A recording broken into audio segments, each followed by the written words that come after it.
All right, let's get right into it today. We're going to be taking a deep dive into one of the most well-known and, let's be honest, controversial conspiracy theories out there. The 9/11, huh? Yeah, the 9/11 inside job theory. And right off the bat, I want to make it clear, we're not here to tell you what to believe. We're just here to lay out the information, present the arguments, and let you decide for yourself. Exactly. Consider this like your one-stop shop for all things 9/11 conspiracy.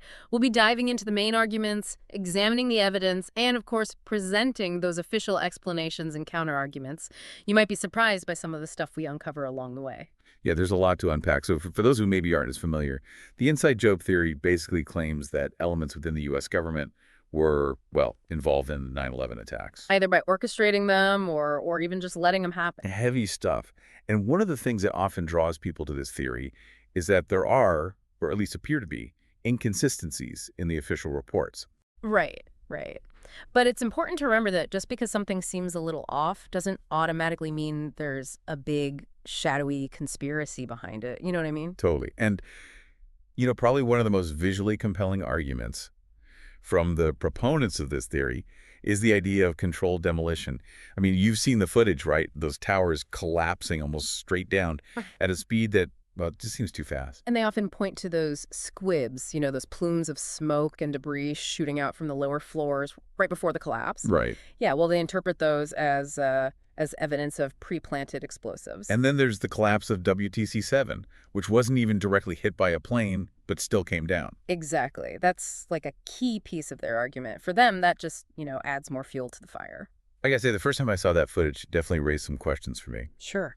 The official investigations, like the one conducted by the National Institute of Standards and Technology, NIST, they offer a very different explanation. So NIST, their findings basically concluded that it was the combination of the plane impacts and the fires that followed, fueled by all that jet fuel that ultimately led to the progressive collapse of the towers. Okay, so no explosives, just the physics of it all? Right. And here's something that's kind of interesting. Those towers, they were actually designed to withstand really strong winds, like hurricane-force winds. But that very design, with that lightweight steel frame, made them more vulnerable to fire-induced collapse. So the tower's strength ended up being their weakness. I mean, that's pretty ironic. Yeah, you don't see that coming. Not at all. And what about those squibs? How does NIST explain that? Well, they say that those can be explained by the immense pressure building up inside as the floors above started to collapse. All that pressure had to escape somewhere. I see. And WTC-7? Similar idea. The fires that were caused by the debris from the North Tower, well, those weakened its steel structure and eventually led to its collapse. Okay, so the official explanation focuses on the structural damage and the fires rather than any suggestion of explosives being involved. Makes sense. But what about the lack of air defense response on 9/11? I mean, proponents of the inside job theory point to NORAD, the North American Aerospace Defense Command, and their ability to, intercept planes. Right. They ask, why didn't they intervene? Yeah. And it's not just that they didn't intervene, but also that there were these war games, military exercises happening that very morning. Yeah, and proponents of the theories suggest that those exercises could cause confusion and delayed the response. Are they saying those war games were a deliberate distraction? Some do, but it's important to remember the historical context here. I mean, we're talking post-Cold War, a time when the U.S. air defense system, it was primarily focused on external threats, like those Soviet bombers. Not so much on the possibility of domestic hijackings. Right, hijacked planes being used as weapons. Yeah, that was a whole new ballgame. Exactly. It was like a totally different mindset. Okay, so they were prepared for one type of threat, but not this one. And on top of that, the 9/11 Commission report, which was a massive investigation, it found that there were some serious communication breakdowns between civilian and military air traffic control. I mean, that's going to raise some eyebrows, right? Oh, for sure. That seems like a big deal. Yeah, and the report concludes that those communication issues, combined with the unprecedented nature of the attacks, like nobody had ever seen anything like this before, contributed to the delayed response. So essentially a perfect storm of failures. Yeah, but again, just because there were mistakes and failures, it doesn't automatically mean there was some evil intention behind it. I hear you. We can't just jump to conclusions based on those failures. Right. We need to look at the bigger picture. Okay, so the official explanation is that it was a combination of, Cold War thinking, miscommunication, and the pure shock of this new kind of attack. Not exactly a comforting thought, but it does provide some context. Now let's move on to another point that proponents often bring up, the what they call anomalies surrounding the Pentagon strike. Oh, yeah, this is where things get really interesting. So they basically challenged the official account that American Airlines Flight 77 hit the Pentagon. Okay. They argue that the damage to the building just doesn't match what you'd expect from a Boeing 757. I mean, I've seen those photos, and I got to admit, it's hard to picture a 757 causing that specific kind of damage. It doesn't seem to add up at first glance. And they often point to the size of the hole in the Pentagon and the apparent lack of debris. What do they propose happened instead? Well, some suggest a smaller plane, others say a missile. Their main point is that the official explanation, that it was Flight 77, just doesn't match the physical evidence they see at the scene. Okay, but how do you explain that? I mean, I've seen those photos too. Well, think about the design of a Boeing 757 for a second. The fuselage, the main body section, is actually pretty narrow compared to its wingspan. Okay, So when Flight 77 hit the Pentagon at that high speed, the narrow fuselage created that initial smaller hole in the exterior wall. I see. Then you have the wings, the tail section, and those massive engines. Those would have impacted afterwards, causing more damage, but not in a way that would necessarily create one giant entry point. Makes sense. Oh. So the shape of the plane itself could explain why the hole seems smaller than you'd expect. But what about the lack of debris? Well, the force of the impact, combined with the intense fireball, would have destroyed a good chunk of the aircraft. It's not that there wasn't any debris, it's just that a lot of it was, well, destroyed on impact.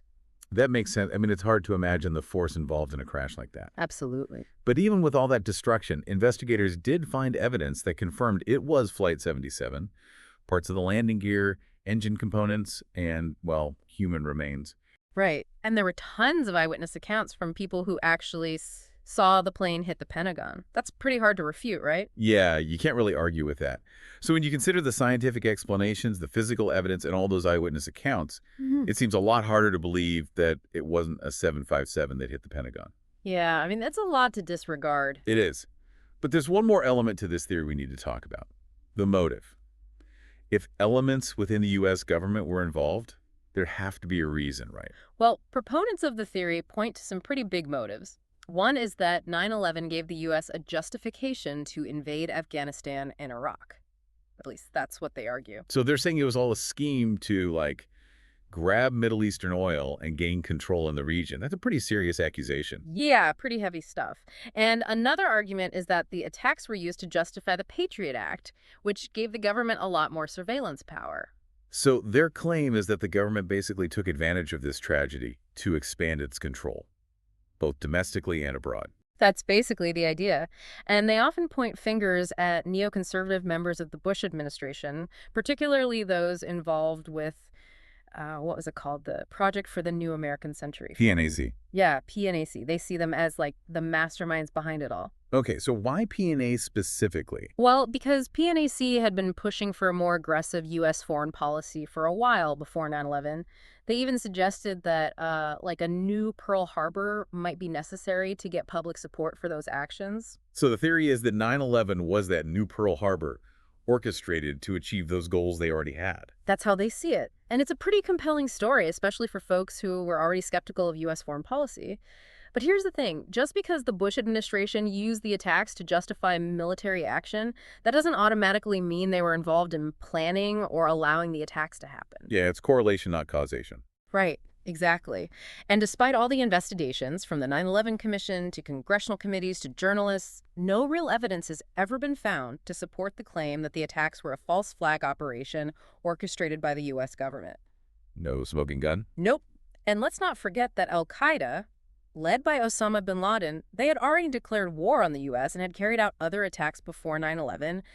They had motive and the capability to pull it off. It's not just a convenient explanation, it fits with what we know about them. Yeah, they were a known threat. I guess that's the thing about conspiracy theories. They can be really appealing, especially when they offer those seemingly simple answers to complex, really tragic events. Exactly. And it's easy to get caught up in those narratives. Absolutely. But we got to remember, we need to base our conclusions on actual evidence, not just speculation or convenient explanations. Right. Healthy skepticism is one thing, but jumping to conclusions without the evidence to back it up is another. Couldn't have said it better myself. Okay, so we've covered a lot in this first part of our deep dive. We've talked about the collapse of the towers, the lack of air defense response, the Pentagon strike, and the alleged motives behind this theory. Phew. Yeah, we've been busy. We have, but there's still a lot more to explore. Welcome back, everybody. Ready to go a little deeper down this rabbit hole? I'm ready if you are. All right, so in this segment, we're going to shift gears a little bit and look at the psychology behind conspiracy theories. It's one thing to talk about the evidence, the arguments, all that stuff, but understanding why these theories persist, even when there's so much evidence against them, that's a whole other thing. Exactly. That's what we're going to try to unpack here. Like, what makes them so alluring, especially after events like 9/11? It's important to remember the emotional context here, right? I mean, 9/11, that was a traumatic event.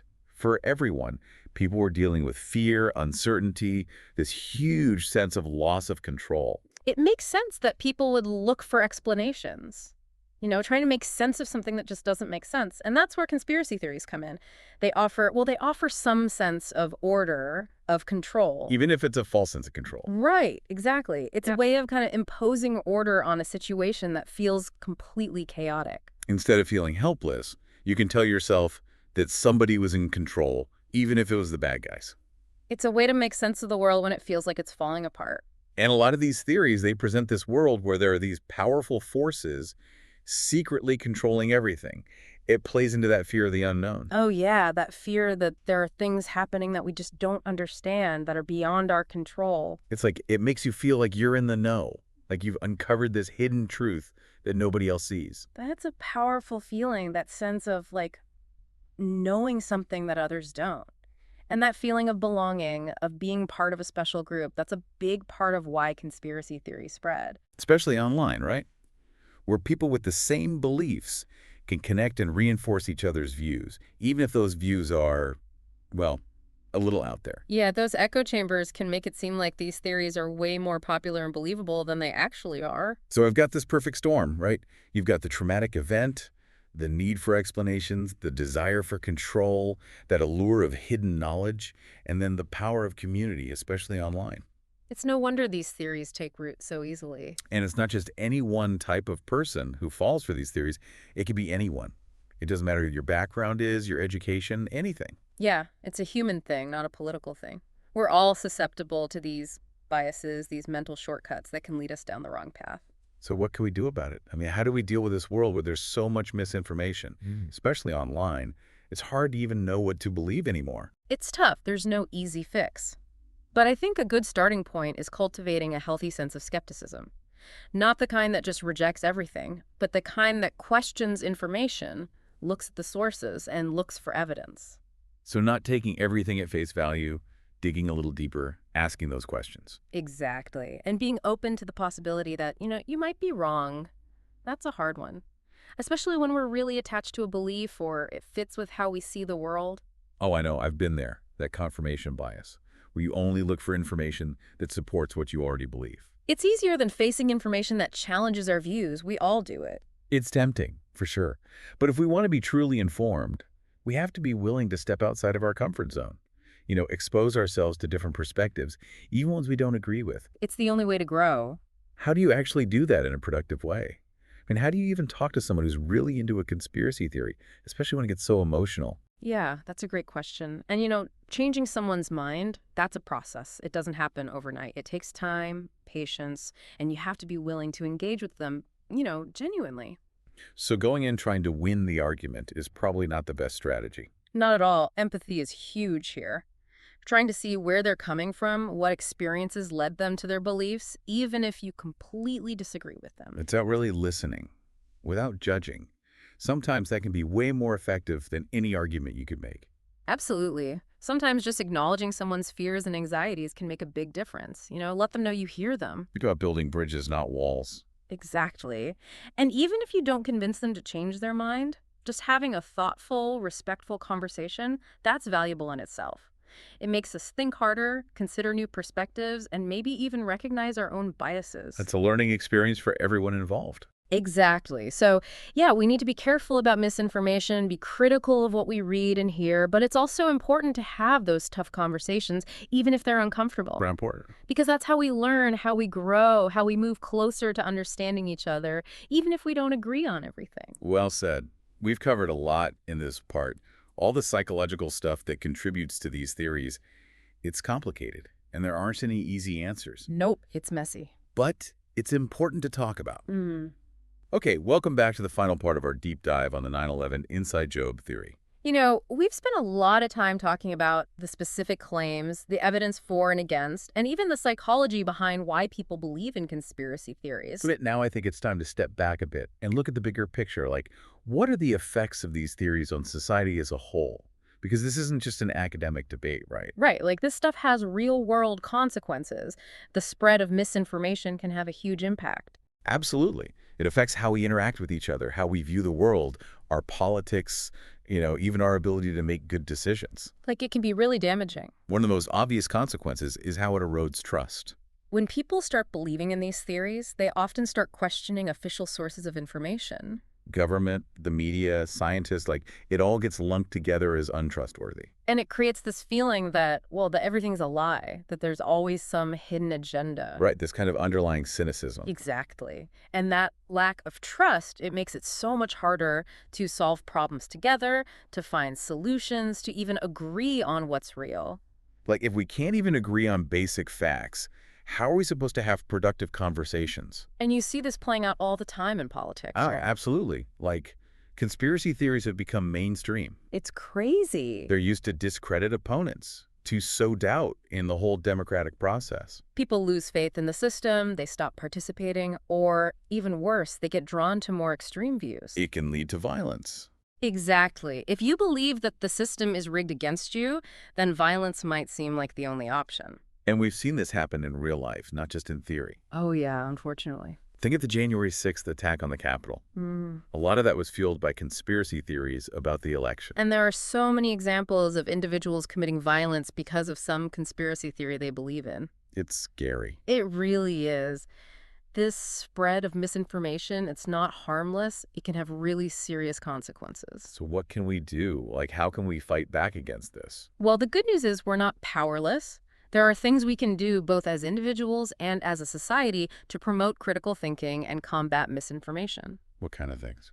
Well, on a personal level, it starts with being more mindful of how we consume information, like questioning our sources, evaluating the evidence, and considering different viewpoints, even ones we don't agree with. Basically being more discerning? Right. We need to develop those critical thinking skills that help us separate fact from fiction, recognize bias, and avoid falling for those easy, simple explanations for complex problems. And being willing to talk to people who see things differently. Oh, yeah, that's huge. Listen with empathy, try to find some common ground, build bridges instead of walls. And what about on a larger scale? Well, we need to invest in education and media literacy programs. We need to teach people how to evaluate information, how to spot misinformation, how to understand those algorithms and echo chambers that shape what we see online. That's so important. It is.